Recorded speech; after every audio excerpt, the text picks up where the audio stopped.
आप सभी बैठे हैं, बहुत ही दुर्भाग्यजनक स्थिति है इस प्रदेश की कि लगातार आप लोगों के विषय को हमने माननीय मुख्यमंत्री और जितने भी मंत्रीगण हैं, जितने विधायक हैं, जितने बीजेपी के जनप्रतिनिधि हैं और मंत्रालय से लेकर सभी स्तर के प्रशासनिक अधिकारी उनके समक्ष रखा और यही अनुनय किया, विनय किया कि भाई इनकी समस्याओं का आप समाधान कीजिए, इनकी मांगे जायज है और इनका एक ही नारा है, वह है समायोजन।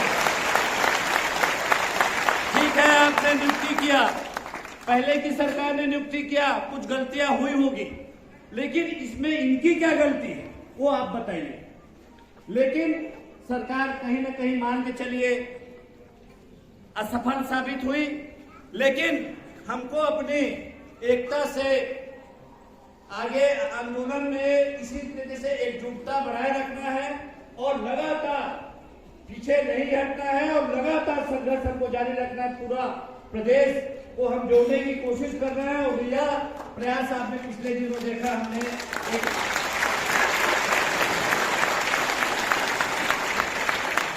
जितने भी शिक्षक संगठन हैं, जितने भी कर्मचारी यूनियन हैं, अभी मीरा भैया ने बताया कि कमल भैया भी आकर समर्थन किए जो फेडरेशन से जुड़े हुए हैं, अनिल शुक्ला जी आए, हाँ उनको भी जो है बोलेंगे कि भाई आप भी आके समर्थन कीजिए। जितने भी प्रदेश के यूनियन हैं वो कहीं न कहीं मान के चलिए ठीक है किसी कारणवश यहाँ नहीं पहुंच पाया, लेकिन सभी आपके साथ उनकी पूरी संवेदना है, जुड़ी हुई है, लेकिन पूरी कोशिश करेंगे कि हर प्रदेश का कर्मचारी जो है, जो एक बड़े ग्रुप से जुड़ा हुआ है, वो यहाँ पर आए आपको समर्थन करे ताकि सरकार को एकजुटता दिखे कि ये सिर्फ 3000 नहीं है, इनके साथ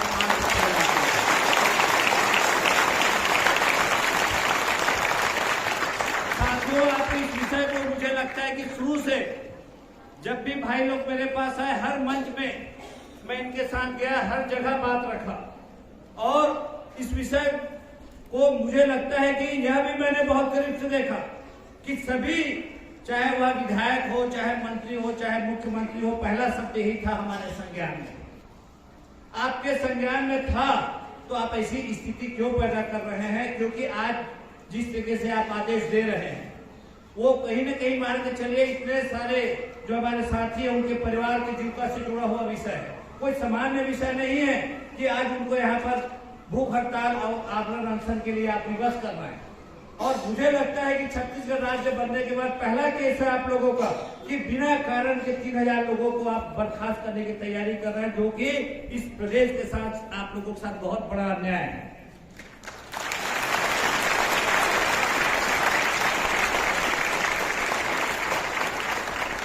आप एक तरफ अन्याय की बात करते हैं और अन्याय का काम करते हैं और दूसरी तरफ न्याय देने की बात आप कर रहे हैं कि भाई हम इन लोगों की भर्ती हम करेंगे, इनको बाहर करेंगे। तो मेरा यही कहना है साथियों, आपके मंच के माध्यम से कह रहा हूं और इस मंच से माननीय विष्णुदेव सरकार को चेता भी रहा हूं, चेतावनी भी दे रहा हूं कि आप उनको लीजिए लेकिन इनको बाहर मत कीजिए, इनके लिए समायोजन का रास्ता।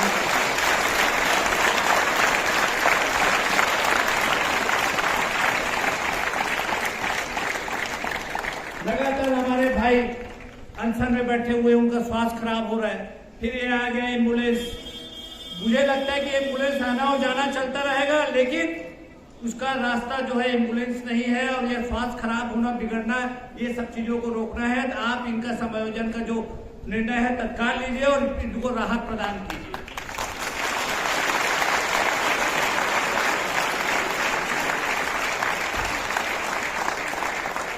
हमारे आज के इस आपके समर्थन में पवन दुबे जी आए हुए हैं कोरिया से।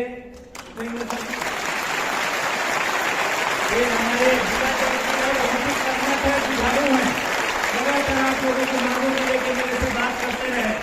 आप बीजापुर से हमारे साथी आए हुए हैं, चौधरी सर जी, हमारे जो साथी है उनके लिए हमको संघर्ष करना है, लड़ना है। और मैं तो लगातार चौबे सर है, सागर सर है और जितने भी हमारे आपके चौबे जी, मिश्रा जी है, विकास, उन लोगों के लगातार संपर्क में रहता हूँ कि क्या है, कैसे, और प्रयास भी कर रहा हूँ। अभी भी मेरी बात 2-3 जो प्रदेश अध्यक्ष से चल रही है कि पूरे प्रदेश में हमको सामूहिक अवकाश लेके साला बंद करना है।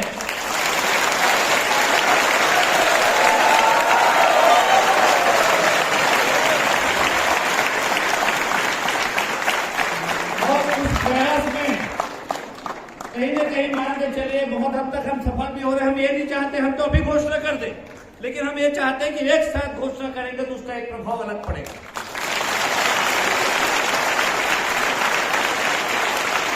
और यह विषय सरकार तक जाए कि पूरे प्रदेश में शिक्षा व्यवस्था ठप हो जाएगी, क्योंकि आप ऐसा अन्याय नहीं कर सकते।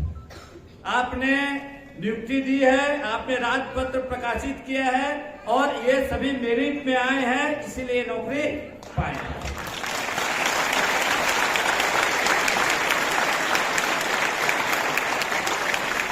उत्तराखंड में हमारी बहनें यहाँ बैठी हुई हैं, अपने अपने घर को छोड़कर यहाँ पर आप सभी लोग डटे हुए हैं। तो सरकार को सोचना चाहिए, संवेदनशीलता दिखाना चाहिए।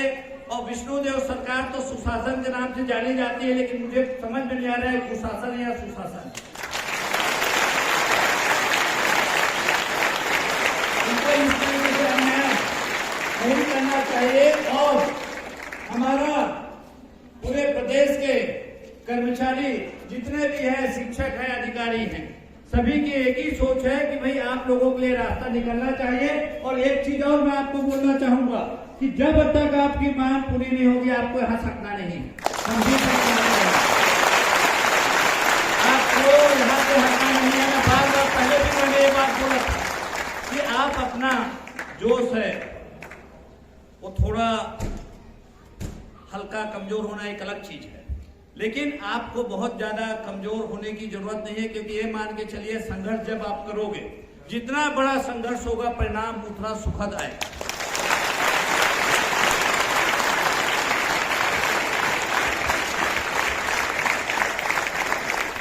क्योंकि मैं इसलिए कह रहा हूं कि हम लोग वो लोग हैं कि हमारी नियुक्ति जो है 500, 800, 1200 में सबसे पहले हुई थी। हम वो लोग हैं जो 2, 2,500, 3,000 में संविदा के रूप में काम किए। 2 साल के लिए हमको बाहर 2 महीने के लिए बाहर कर दिया जाता था, 10 महीने का सेवा रहता था। और मई और जून की तपती धूप में हम लगातार आंदोलन करके, रोड में बैठ के, कई बार जेल जाके, कई बार निलंबित होके, कई बार बर्खास्त होके, एस्मा लगा, ट्रांसफर हुआ, लेकिन लास्ट तक के अड़े रहे कि आपको संविलियन करना पड़ेगा। अंततः सरकार हार कर संविलियन की।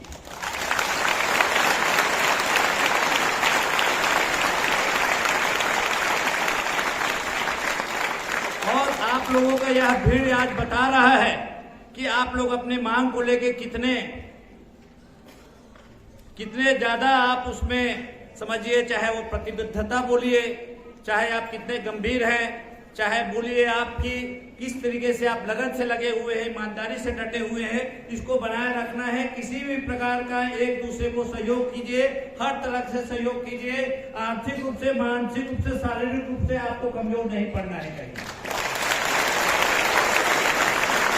और मुझे लगता है कि धीरे धीरे देखिए, अगर कोई भी काम आप शुरू करोगे 4 आलोचक होते हैं, आपको डरना नहीं।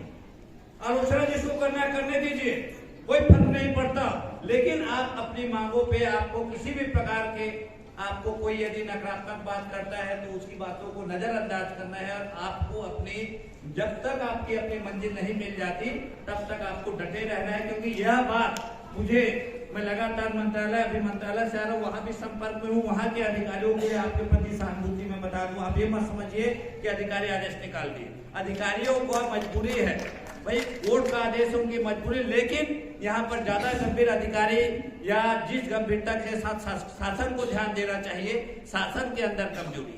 अधिकारियों को निर्देश मिला, वो बेचारे शासन से दबे हुए हैं। तो मुझे लगता है कि शासन को इस पर निर्णय लेना चाहिए, मुख्यमंत्री जी को, मंत्रिमंडल को निर्णय लेना चाहिए कि भाई इनकी जो सर्विस है इसका यदि कोई रास्ता निकालना है तो कैसे निकाला जाए। एक बार यदि अधिकारियों को निर्देश दे दे, अधिकारी तैयार है रास्ता निकालने।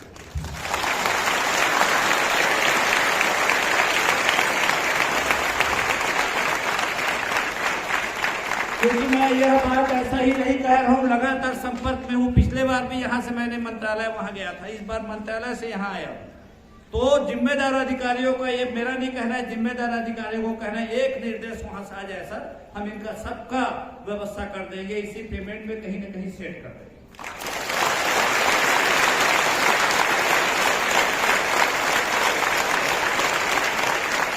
और वह निर्देश आएगा कब? जब आपकी एकजुटता से, आंदोलन से पूरा प्रदेश में मैसेज जाएगा कि भाई इनका घर परिवार पूरा इससे पीड़ित है, और जब तक इनकी मांग पूरी नहीं होगी, इस बार सरकार को हम सहयोग करने वाले नहीं। चुनाव का भी वक्त है, और चुनाव में हार और जीत का बहुत अंतर छत्तीसगढ़ में पहले भी नहीं रहा है ना, अभी भी नहीं रहा। पॉइंट का अंतर रहता है, 0.1%, 1.5% का अंतर रहता है। छत्तीसगढ़ यहाँ बहुत ज्यादा अंतर दिल्ली जैसे नहीं रहता, 70 और 2 या 70, 3, 68 और 7 ऐसा नहीं है। यहाँ 1 या 2% का अंतर रहता है, बहुत बड़ा उलटफेर हो जाएगा। मुझे लगता है कि सरकार यदि गंभीरता से नहीं लेगी तो बहुत बड़ा उनको ऐसा खाई बन जाएगा। 1 ही साल पहले चुनाव हुआ है, सत्ता में है, सत्ता से बाहर जाने में भी समय नहीं लगता। यदि आपने